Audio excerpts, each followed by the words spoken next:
बार फिर से आप सभी का एग्जाम वॉरियर्स में स्वागत है। आज हम बात करने जा रहे हैं अपने संविधान की प्रस्तावना का। जी हाँ, हमारे संविधान की जो प्रस्तावना है बहुत ही इम्पोर्टेंट है और हमें अपने संविधान को पढ़ने से पहले प्रस्तावना को जरूर पढ़ना चाहिए। तो आज हम बात करेंगे भारत के जो संविधान की प्रस्तावना है उसकी। तो भारत के संविधान की प्रस्तावना का निर्माण देखिए किस प्रकार हुआ। सबसे पहले हम इसी बात को डिस्कस करेंगे। देखिए, जब हमारा संविधान बन रहा था तो सबसे पहली बैठक संविधान सभा की हुई थी, वो 9 दिसंबर 1946 को हुई थी, जो कि दिल्ली के काउंसिल चैम्बर के पुस्तकालय में हुई। और दूसरी बैठक होती है 11 तारीख को, और जब तीसरी बैठक होती है 13 तारीख को, तो उस बैठक में एक उद्देश्य प्रस्ताव आता है। वो उद्देश्य प्रस्ताव जवाहरलाल नेहरू के द्वारा लाया जाता है। वही उद्देश्य प्रस्ताव 22 फरवरी 1947 को सर्वसम्मति से पारित कर दिया जाता है। वही उद्देश्य प्रस्ताव आगे चलकर जब हमारा संविधान पूरी तरीके से बनकर तैयार हो जाता है, वही उद्देश्य प्रस्ताव, उसी उद्देश्य प्रस्ताव में कुछ चीजें आगे पीछे करने के बाद में हमारी प्रस्तावना का निर्माण होता है।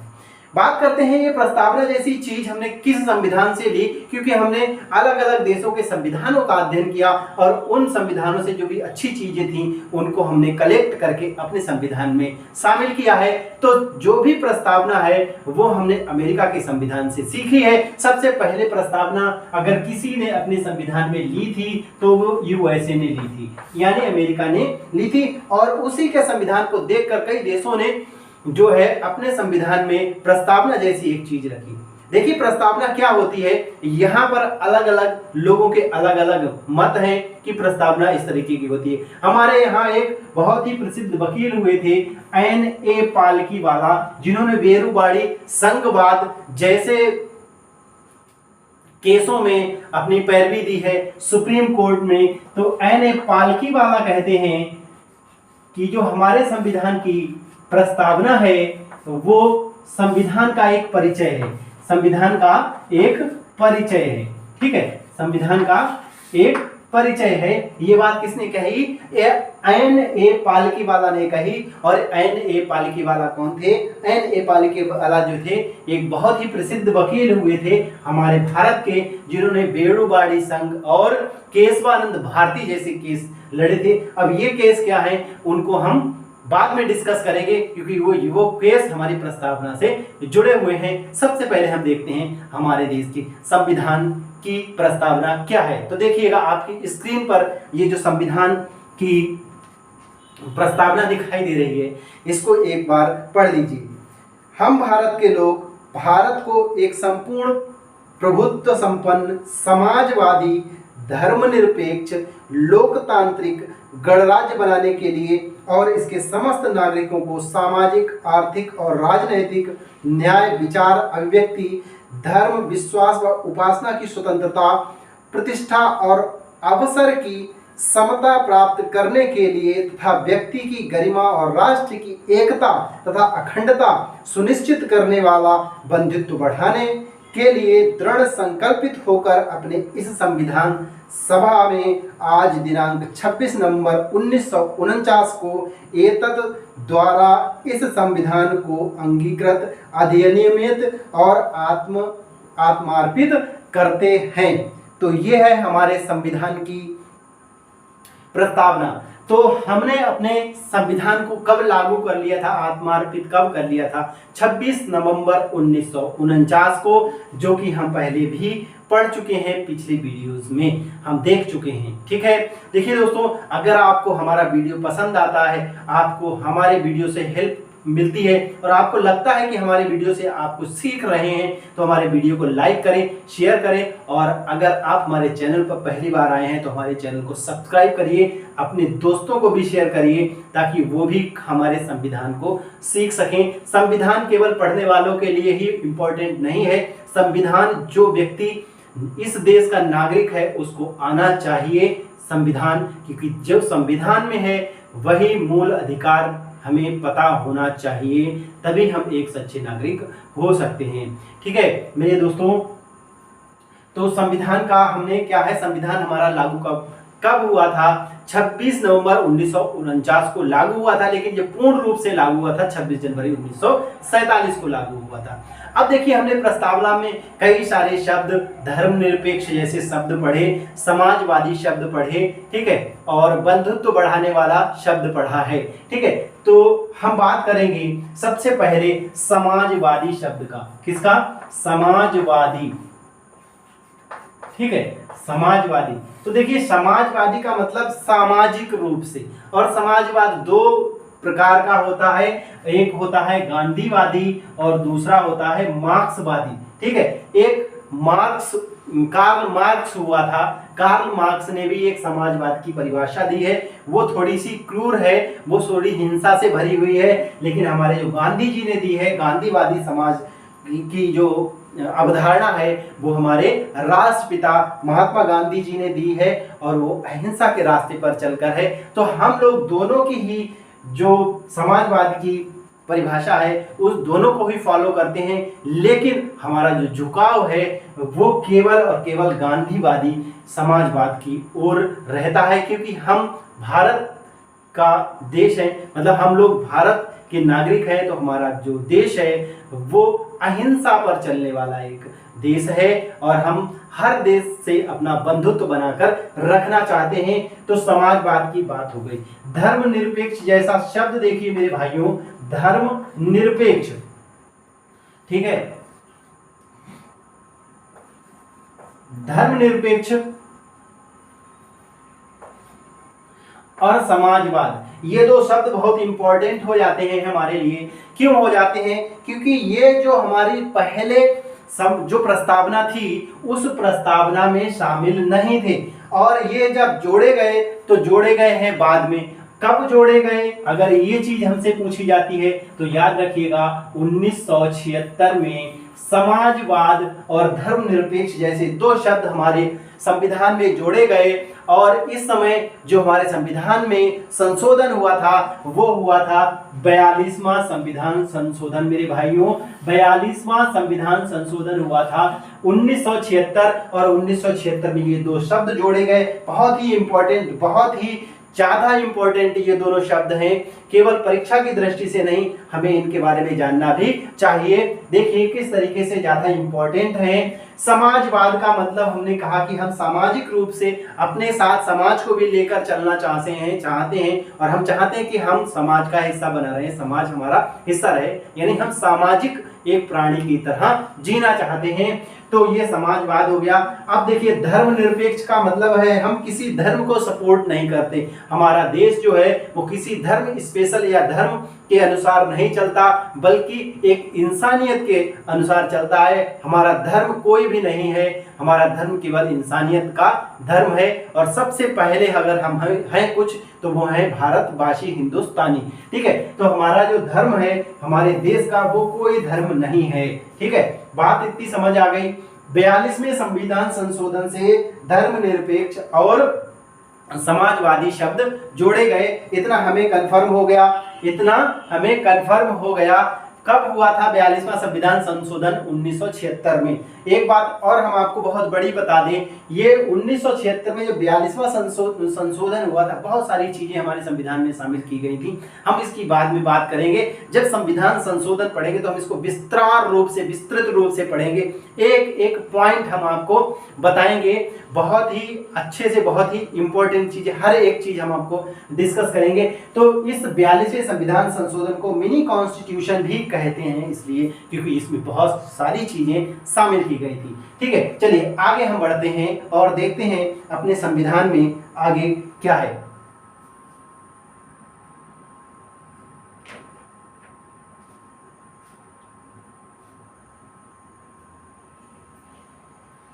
देखिए, हमारे संविधान की जो प्रस्तावना है उसमें एक शब्द आया था संप्रभु। ठीक, संप्रभुता शब्द आया था ना, संप्रभुता शब्द आया था। तो इस शब्द को भी समझ लीजिए, संप्रभुता का मतलब क्या था। देखिए, संप्रभुता का मतलब होता, प्रभु का मतलब क्या होता, पहले आप ये बताइए। प्रभु का मतलब होता है जो ईश्वर हो, सर्वशक्तिशाली हो। ठीक, तो हम अपने आप में सर्वशक्तिशाली हैं, हम अपने आप में सर्वशक्तिशाली हैं, हम किसी के कंट्रोल में नहीं हैं, हम किसी का आदेश नहीं मानेंगे, सिर्फ और सिर्फ हम अपना ही आदेश मानेंगे। यानी हम आज स्वतंत्र हो गए हैं और हम में इतनी क्षमता, इतनी शक्ति है कि हम अपने आप खड़े हो सकते हैं, जो चाहे वो कर सकते हैं, हमारे ऊपर किसी का कंट्रोल नहीं रहेगा। इस संप्रभुता शब्द का अर्थ यही है कि हम अब स्वतंत्र हैं, हमारे ऊपर किसी का भी कंट्रोल नहीं है। ठीक है, हाँ, एक राष्ट्रमंडल की हम लोगों ने क्या लिया है, राष्ट्रमंडल की हम लोगों ने ली है, एक हमें सदस्यता मिली है। ठीक, तो राष्ट्रमंडल की जो सदस्यता है वो इससे बाहर है, वो चीज इससे बाहर है कि हम राष्ट्रमंडल के सदस्य तो हैं, लेकिन इसका मतलब ये नहीं है कि हम ब्रिटेन के अभी भी गुलाम हैं या ब्रिटेन की बात मानेंगे, ऐसा कुछ नहीं। क्योंकि प्रस्तावना में साफ साफ इस चीज को लिखा है कि हम अपने राष्ट्र में, अपने आप में जो भी हम चाहे निर्णय ले सकते हैं, उसमें किसी दूसरे देश का कंट्रोल नहीं होगा। कुछ लोग इस बात को कहते हैं कि ऐसा नहीं है कि हम लोग यानी भारत जो आज भी ब्रिटेन का गुलाम है, तो ऐसा नहीं है। ठीक है, उस चीज को आप भूल जाएं। अगर आपको ऐसा लगता है तो एक बार संविधान की इस प्रस्तावना को पढ़ लीजिए। हम अपनी तरफ से नहीं, बस प्रस्तावना में जो लिखा है उसको बता रहे हैं। तो चलिए आगे बढ़ते हैं। देखिए, संविधान की प्रस्तावना कहाँ से ली गई थी? अमेरिका से ली गई थी। अमेरिका ने सबसे पहले हमारे अपने संविधान में प्रस्तावना को शामिल किया गया था, और हमारे संविधान में जो प्रस्तावना है वो सबसे बाद में शामिल की गई थी। हमारे संविधान में जो प्रस्तावना है वो सबसे बाद में शामिल की गई थी। ठीक है, देखिए, हमारे संविधान सभा के एक सदस्य थे जिनका नाम था के एम मुंशी। ठीक है, क्या नाम था? के एम मुंशी। ठीक है, तो उन्होंने हमारी संविधान सभा, जो हमारे संविधान की प्रस्तावना है, उसको उन्होंने कहा कि हमारे संप्रभु लोकतांत्रिक गणराज्य का ये भविष्य फल है। मतलब हमारे जो संविधान की प्रस्तावना है उसको इन्होंने क्या कहा कि हमारा जो संप्रभु लोकतांत्रिक गणराज्य है उसका क्या है? भविष्य फल है, भविष्य फल है। ठीक, क्या है? भविष्य फल है। ये बात किसने कही? हमारे के एम मुंशी ने। ठीक है, किसने कहा? के एम मुंशी ने। ठीक, एक व्यक्ति थे पंडित ठाकुर दास भार्गव। कौन थे? पंडित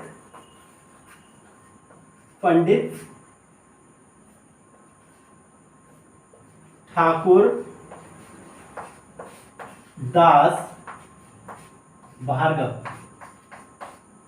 ठीक, तो इन्होंने क्या कहा? इन्होंने हमारी जो संविधान की प्रस्तावना थी इसको इन्होंने कहा कि ये हमारे संविधान का आभूषण है। क्या है? आभूषण है, हमारे संविधान का आभूषण है। ठीक, दूसरा इन्होंने कहा हमारे संविधान की आत्मा है, हमारे संविधान की आत्मा है।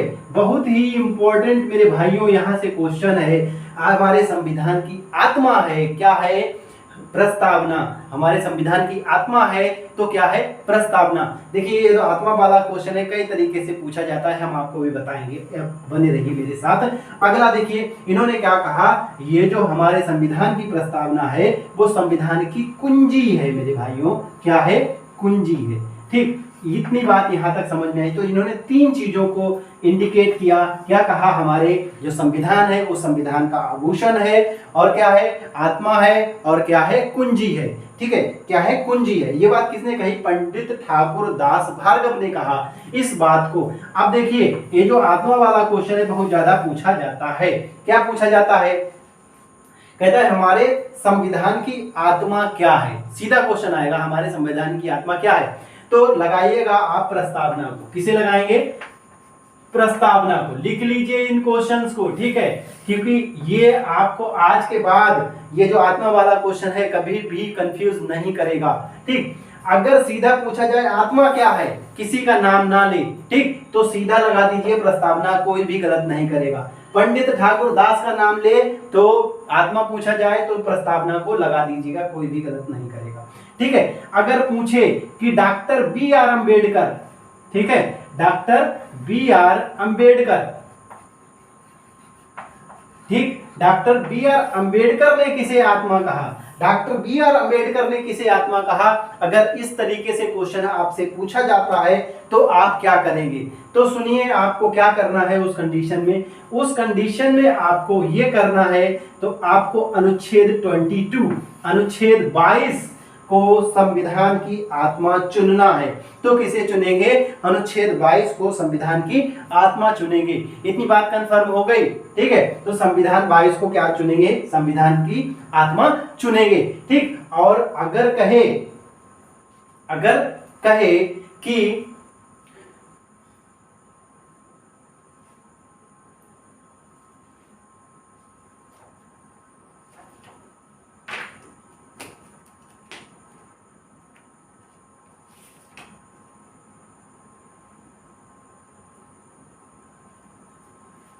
ग्रेनविल ऑस्टिन एक व्यक्ति थे, ग्रेनविल ऑस्टिन ने किसे आत्मा कहा? तो वो राज्य के नीति निर्देशक तत्वों को कहा। राज्य के नीति निर्देशक तत्वों को कहा। मेरी बात समझ में आई कि नहीं आई? समझिए फिर से।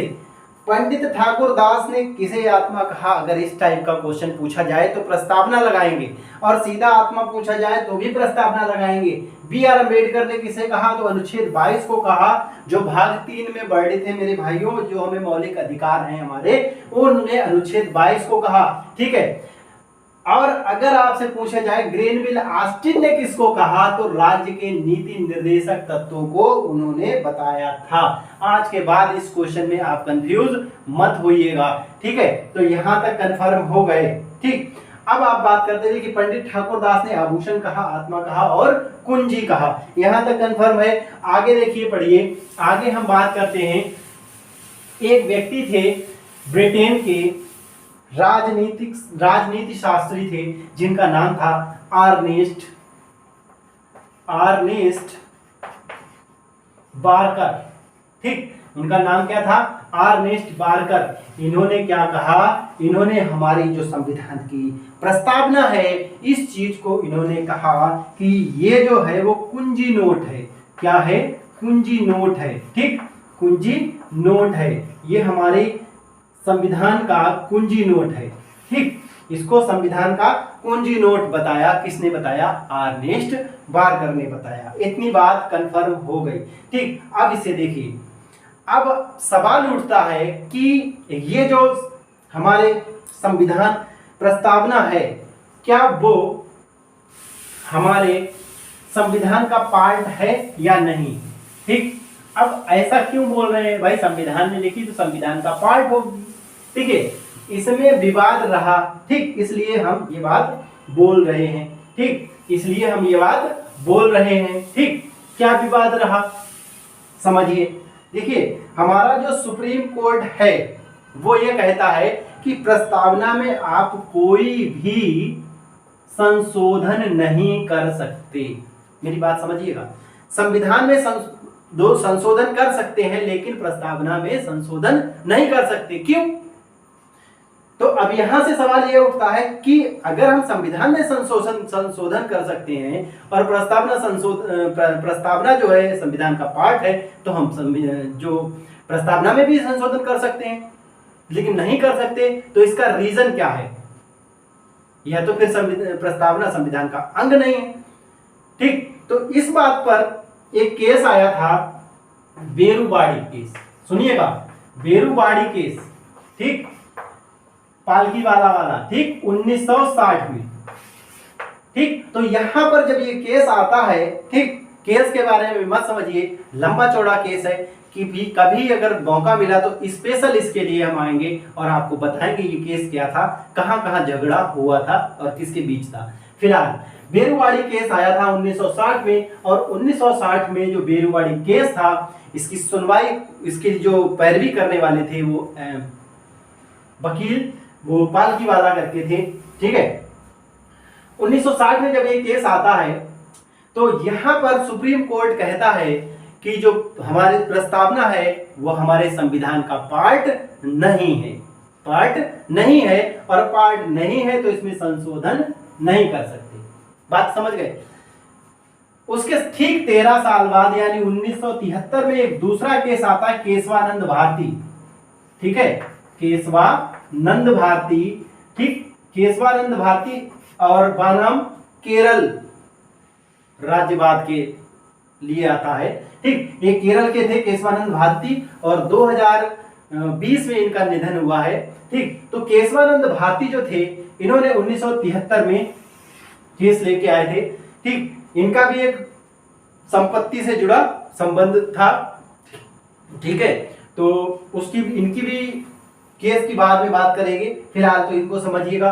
तो इसमें भी इन्होंने कहा कि जब ऐसा कुछ है तो हमें संविधान की प्रस्तावना में जो चीज लिखी है उसके अकॉर्डिंग काम करना चाहिए। लेकिन यहाँ पर जो सुप्रीम कोर्ट था उसने अपने निर्णय को, पिछले वाले निर्णय को 1960 वाले को बदल दिया और कहा कि जो हमारी प्रस्तावना है वो हमारे संविधान का अंग है, यानी कि हम इसमें क्या कर सकते हैं, संशोधन कर सकते हैं। 1973 में ये बात कह दी गई। तब इसके वकील ने पूछा, आपने पहले कहा था संशोधन नहीं कर सकते, अब कह रहे हैं संशोधन कर सकते हैं, तो कैसे संभव है, हम आप पर भरोसा कैसे करें। तो उसके लिए हमारा सुप्रीम कोर्ट कहता है कि देखिए, प्रस्तावना हमारे संविधान का अंग है और हम प्रस्तावना में संशोधन कर सकते हैं, लेकिन जो संशोधन हम करेंगे वो संशोधन हमारे नागरिकों के मौलिक अधिकार का हनन नहीं करना चाहिए और ना ही जो उसका बेसिक ढांचा है, बेसिक स्ट्रक्चर है, उसको तोड़े। यानी संशोधन ऐसा होना चाहिए जो हमारे संविधान का बेसिक स्ट्रक्चर भी बना रहे और हमारे जो नागरिक हैं उनकी मूल अधिकारों में किसी प्रकार की कटौती भी ना हो, उनके मूल अधिकारों का उल्लंघन भी ना हो। हाँ, उनके मूल अधिकारों को बढ़ाने के लिए तो इसमें क्या हो सकता है, संशोधन किया जा सकता है, लेकिन घटाने के लिए नहीं किया जा सकता। तो कुल मिलाकर निष्कर्ष यहाँ पर यह निकलता है कि प्रस्तावना जो है वो हमारे संविधान का अंग है और प्रस्तावना में भी संशोधन किए जा सकते हैं, जो कि हमारे पूरे संविधान में संशोधन किए जा सकते हैं अनुच्छेद 368 के अंतर्गत। तो संविधान इसमें प्रस्तावना में भी अनुच्छेद 368 के अंतर्गत संशोधन किए जा सकते हैं। तो कुल मिलाकर हमारी जो प्रस्तावना है बहुत ही इंटरेस्टिंग रही है।